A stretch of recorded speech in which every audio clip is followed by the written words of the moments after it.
Hey guys, I just want to show you another insulator I picked up. Not rare by any means. This style, most of them I found. I have found a bunch of them in a dig site close to here, and none of them are intact or all broken. I either find a piece or I find pretty much whole ones like this. I have chunks taken out of them like that. And I showed you these before. I showed you the dig site. Now these are Hemingway. Um, they're, that's obviously a different company, but it's the same type model. So these were made to look like these. These were all used for phone lines. So this one is actually a Kerr. You can see right there. So that was another glass company.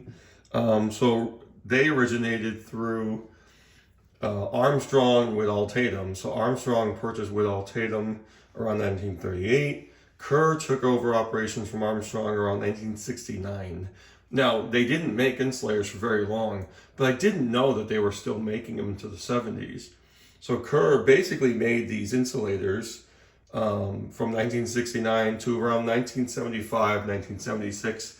I see different dates all over the place. They may have continued through another company until 1978, but that was it. And I didn't know that. I thought by pretty much the late 60s, that whole thing was done, because by then they were making, the porcelain ceramic type insulators, which is what they make today.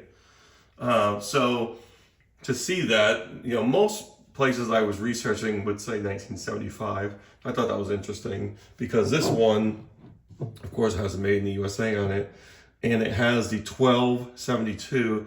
Now, normally when you see that, the 12 would be the mold number, 72 would be the year. Some places say, oh no, that's December 72, but I'm not really sure about that. Different models, they might have done it a different way. So I'm just gonna say that's the mold number as far as I know. But it's not actually 72, because I've shown you this before. It has a 72, but then it has 3 dots next to it. Each one of those dots represents another year. So this would have been 1975. So this would have been actually possibly one of the last batches of insulators made, and I've got one. There was a few of these. I found these again at an antique shop, $3.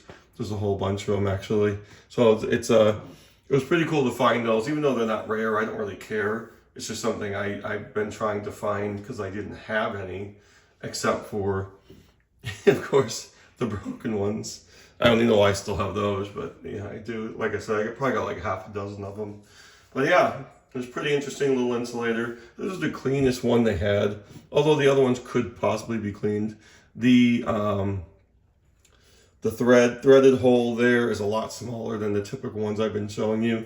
These were specifically made for a specific type of steel, like a metal or steel threaded rod. That's what those were made for. That's why they're smaller. So the other ones are a lot different than that. I can show you the difference. If I look at something like this, you can see that is a lot larger. Even the smaller Whitall Tatum I have, it's actually smaller than this, but the threads on it, they were made for one of the regular size wooden pins.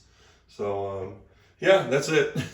Again, $3. Check your antique shops and flea markets and stuff. You might find one of these. It's actually in very, very good condition. A little bit of dirt here. I have to get a small brush to get in there, but that's fine. For being a smaller insulator, it's pretty thick and pretty heavy actually. So yeah, so again, I believe that's the mold number 72. So actually 1975. So yeah, just some interesting information that I found about this. I didn't know. Basically, Kerr, Armstrong, Whitall Tatum, basically all the same company. Just one took over operations from another. And I didn't know that they were making them that late. So it could have been anywhere from 1975, most definitely 1976, although it could have been going on for a couple of years after that, and that was it.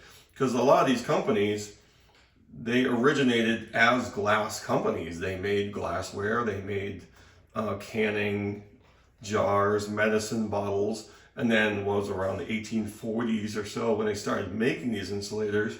Well, obviously they all jumped into that too because they produced millions of these things. So and I don't know how long Kerr kept going after that, or if they even still in business.